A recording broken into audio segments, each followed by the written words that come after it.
Good afternoon, I'm Herman Green with the Midday News. A special welcome to those of you watching on onespotmedia.com.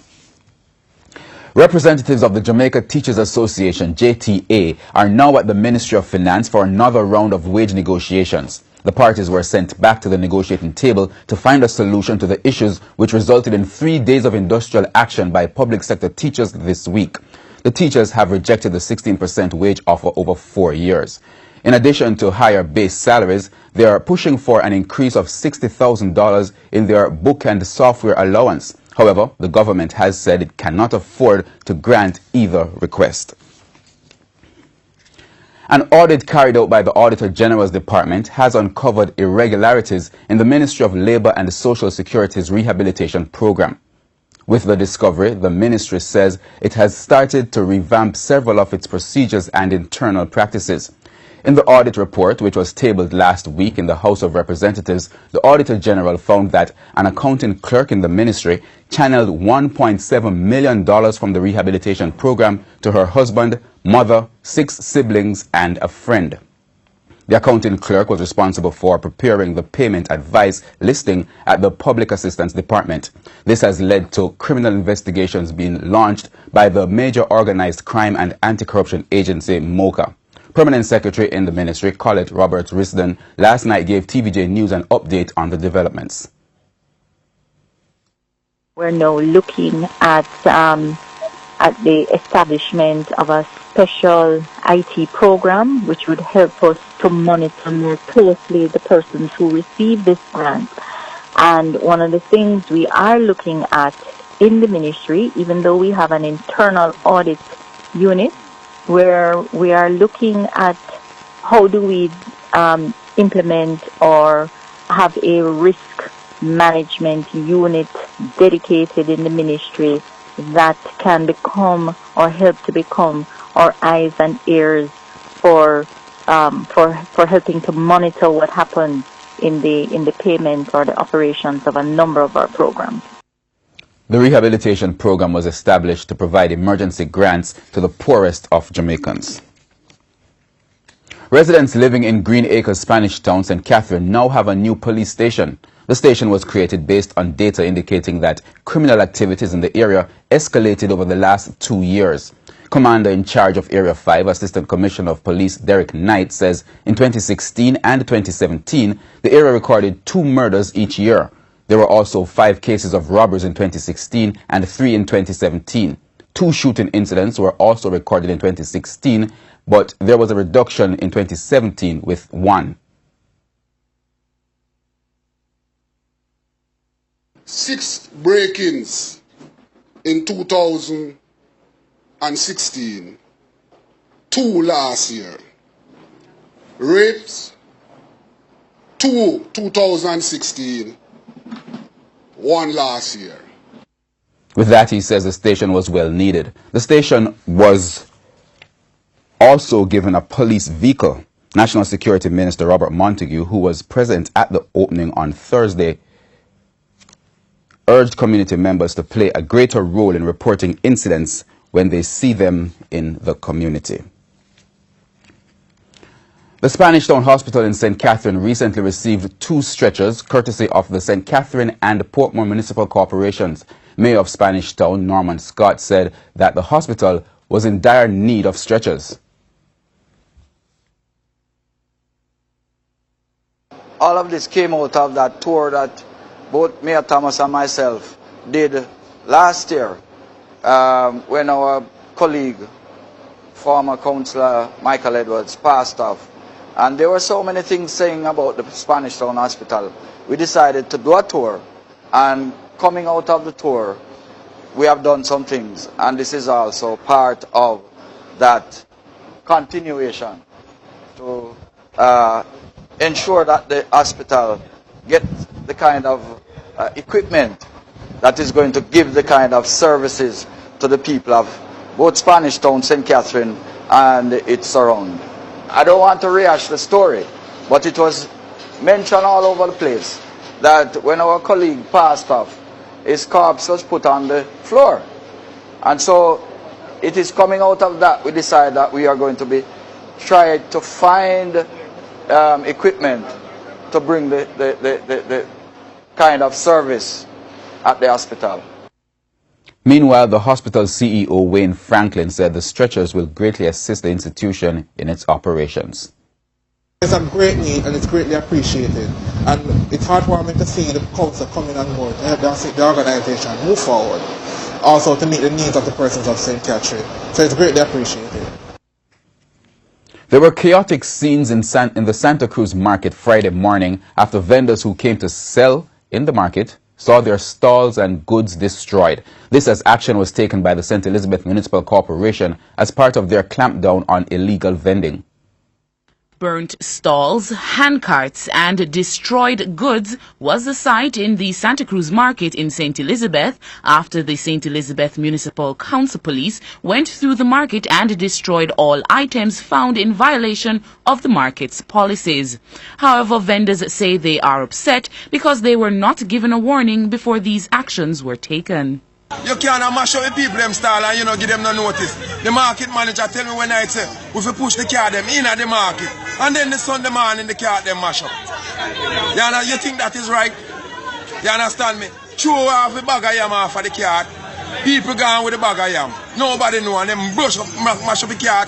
Broke up everything, burn up with them for burn up. One of the rules from the municipal corporation is that there should be no vending at the front of the market gate. But the vendors insist that there is not enough room in the market to accommodate everyone, which has left many of them without a vending station. Me not know where to sell. So we shot me to sell. So you have, come from to farm, me pay market fees, and me not know where to put out machine. And from morning you can't get nowhere. Know where to put out. And I go on the roadside and go match up my yard. There's no space for me as a wholesale vendor inside here. Somebody told me that I have to go around the back, but you should go around the back and look at the back section. All you see around here is feces. People urinate and do whatever they want to do around here. So there's no space. They also claim that customers are not coming to the market and so they have to take their produce to where the customers are. They believe the municipal corporation is being unfair as they seem to be focusing on the market and ignoring the street vendors. Me trust this money alone and me can't pay for it. And the rest of them are going with money and go in the market now going with money. Out the road I problem and in the market I problem. You understand? Because man them a the road with the car and things and cars people can't walk, driving can't move. How them have to set the street that way that take off the people off the road and put them inside the market. Right now I come to market, I try my best to feed the people and support the people. And when me look, people left down the road all gone sell off and me in a corner yes, and me not sell off. The market start from the gate. And once you pay and come in a market, that's where you're supposed to do. You understand me? Take off the people off of the road where I get trouble and put them in the market and collect more money. The vendors listed other issues, including that the market is in need of repairs, which drives away customers. Jeline Pearson, TVJ News. Meanwhile, Member of Parliament for Northern Trelawney, Victor Wright, is calling on the National Port Authority to clearly communicate the development plans for the Falmouth market to craft vendors. It's understood that the vendors are disgruntled with the entity because of several projects that are to be implemented, which will see the relocation of the vendors. What has happened is that today the Port Authority has produced nothing in writing. They come in and they speak into the craft traders not as a body, but as subsects of a larger group. And they tell one set here one thing, and based on what I'm gathering, they tell another set another thing. It speaks to the fact that the craft traders themselves needs to be organized and they need to be united and speak with one voice. But notwithstanding, I think as government representative and such as the Port Authority should be consistent across the board with what information they give.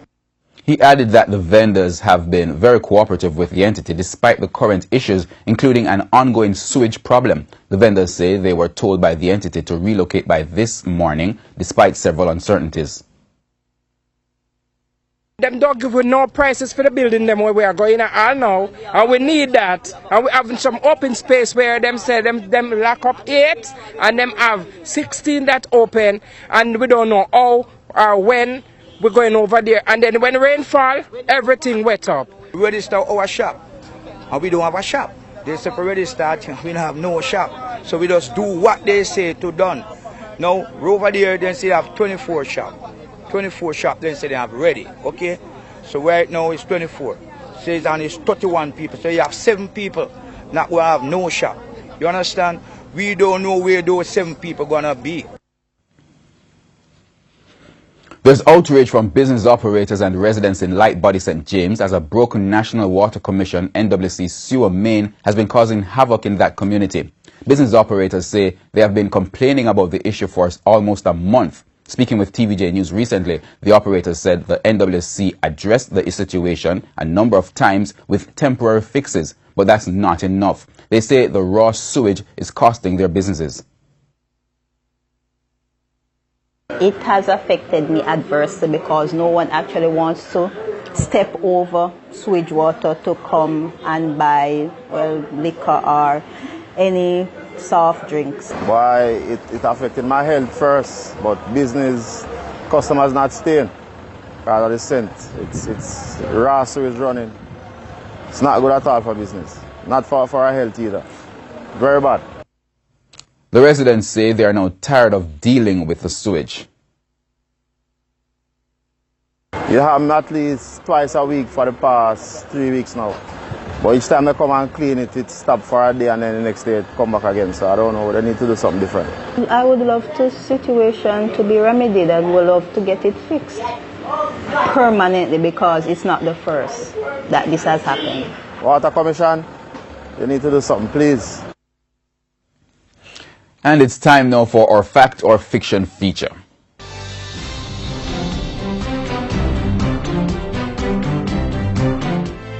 Fact or fiction?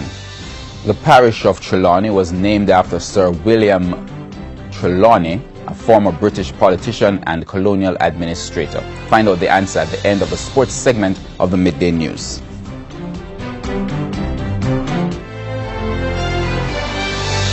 In news overseas, former South African President Jacob Zuma is to be charged with 16 counts of corruption, money laundering and racketeering. The charges relate to a 783 questionable payment Zuma allegedly received in connection with a controversial multi-billion rand arms deal. On Friday, National Director of Public Prosecutions, Sean Abraham, said that there are reasonable prospects for a successful prosecution in Zuma's case. And still overseas, the Trump administration has announced that it will be enacting new sanctions on Russia, this in an effort to punish Moscow for its behavior during the 2016 U.S. elections. Details from the CNN.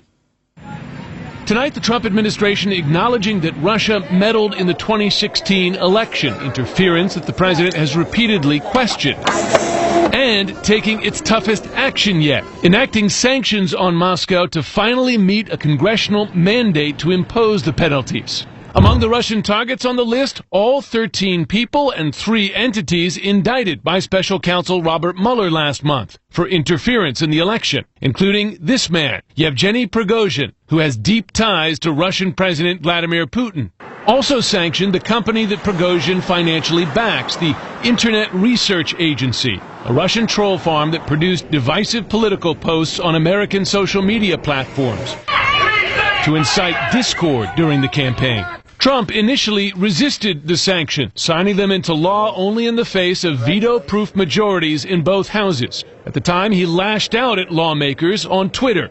Quote, "Our relationship with Russia is at an all-time and very dangerous low. You can thank Congress." The new sanctions also add more weight to Robert Mueller's investigation. The entire thing has been a witch hunt, which the president has repeatedly dismissed. The president's been dragged kicking and screaming to this moment. What happened today with Treasury validates the Mueller indictment, which the administration was running away from.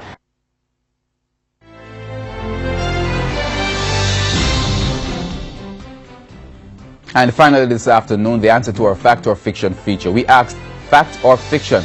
The parish of Trelawney was named after Sir William Trelawney, a former British politician and colonial administrator. Well, it's a fact. Trelawney was named after Sir William Trelawney. He was a former governor of the colony who died in Jamaica in 1772. The parish was created in 1774 by a division of the parish of St. James. It has an area of approximately 338.25 square miles and has been ranked among the smallest of the parishes in terms of population.